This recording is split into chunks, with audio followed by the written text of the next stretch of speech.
Hey Urban Spinsters, it's Sadia Sander of urbanspinster.com, where we are creating our own agenda, dispelling societal myths, and redefining the word spinster. I hope everyone is doing well. I'm going to be honest, I am tired.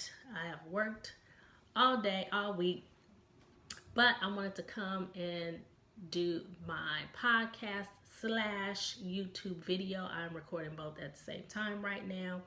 And I have to do things while they're fresh on my mind, because if I were to go to bed and think I was going to get up and do this tomorrow, it probably would not have happened. So while it's on my mind, I wanted to come give you ladies and possibly gents some of this good information. So what I am doing this weekend is going to get a much needed massage. In my last video, I shared that I have been traveling for the holidays. So of course, all that sitting on the plane, I had a 5-hour trip there and 5-hour trip back, of course. So, and I sit a lot at work, sit a lot in traffic. My back and shoulders are really tight. Back, neck, shoulders, you know, that tension, that stress. So I'm going to go get a massage tomorrow. However, the way I'm paying for that massage is through my Flex spending account via my employer. So the FSA, or Flex Spending Account, is a pre-taxed way for you to discount on your out-of-pocket medical expenses. So like your co-payments at your doctor's office, your prescriptions, your glasses, contact lenses, things of that nature, you are able to use a Flex Spending Account. So what you have to do during your open enrollment time through your employer, usually that's around May for most organizations, you have to, in addition to, of course, what you're going to sign up for your dental, your vision, and all that kind of stuff, is elect for your FSA, and you say how much you think you're going to spend. So you have to kind of set a budget in your mind about what you think you'll spend for the year. Now, my organization used to be on a fiscal year. As far as our Flex Spending accounts, now it's on calendar year. So we have from January to December to use that money. Back in the day, if you didn't use it within the period allotted, then it did not roll over. So let's just say I budget $1,000, but I only use $5, I would basically lose that $500. So you never want to do that. But nowadays, certain companies will let you roll over specific dollar amounts. So you want to kind of be careful with that and check with your employer to see what the parameters or specifics are as far as rolling over any unused dollar amounts. So Massage Envy, a lot of people did not know, accepts Flex Spending accounts. What happens is once you've budgeted that money via your employer, you will receive a debit card.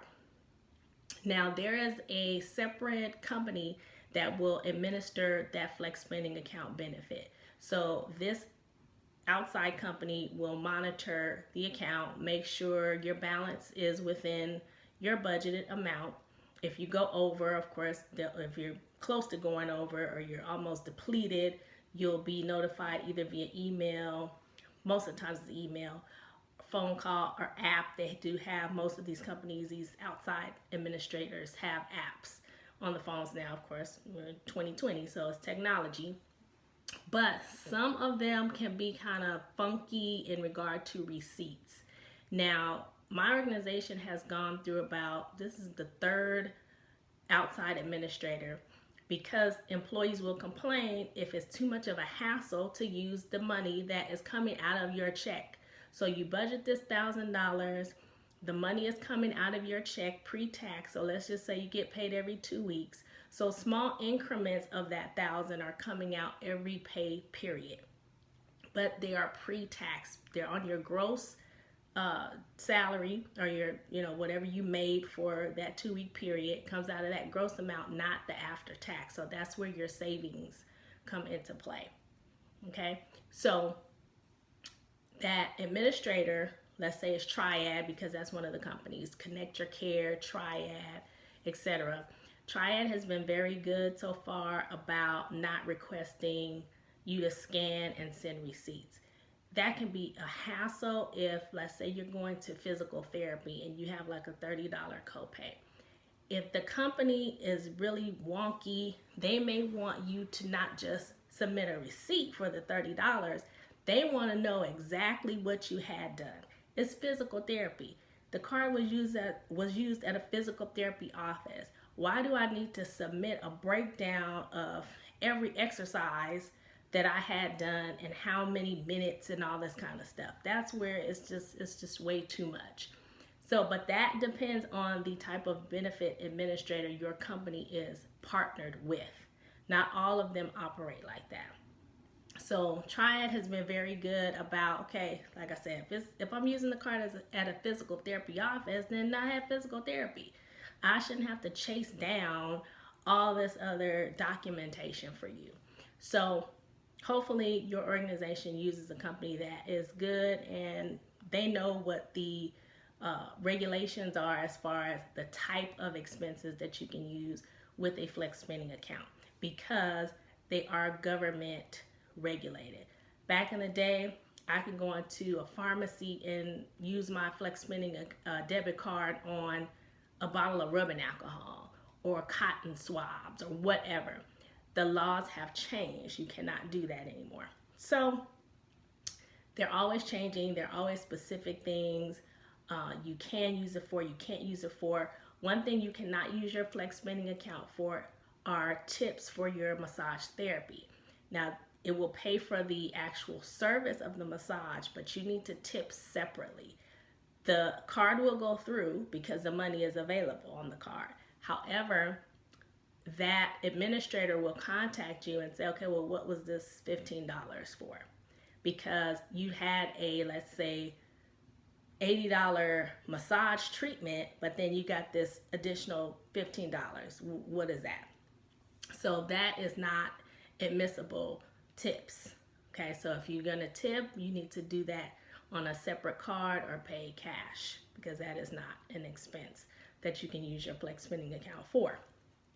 Other than that, you're pretty good. You know, set your budget, determine what you think you're gonna spend. If you say, you know what, this year I think I'm gonna get braces, and there may be some cost that your dental plan does not cover, you can use your flex spending account. If you want to purchase teeth whitening, you can use your flex spending account. Again, glasses, I use my flex spending account for my glasses. My contact lenses, I wear daily contact lenses, so I'll run through one box, let's say every 30 days or so. So I have to re-up on those. I get mine through Costco. Costco accepts your flex spending account on those authorized purchases.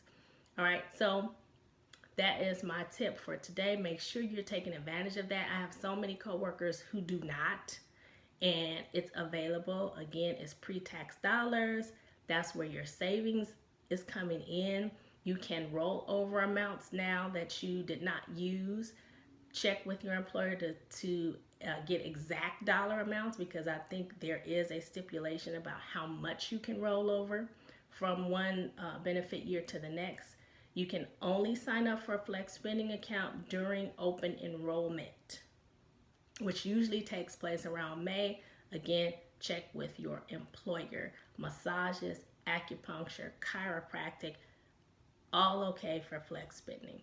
All right, so I'm gonna get my massage tomorrow, much needed, and I hope you do the same as far as taking advantage of self-care with this benefit through your employer. That is one of the perks of working in corporate America. Okay?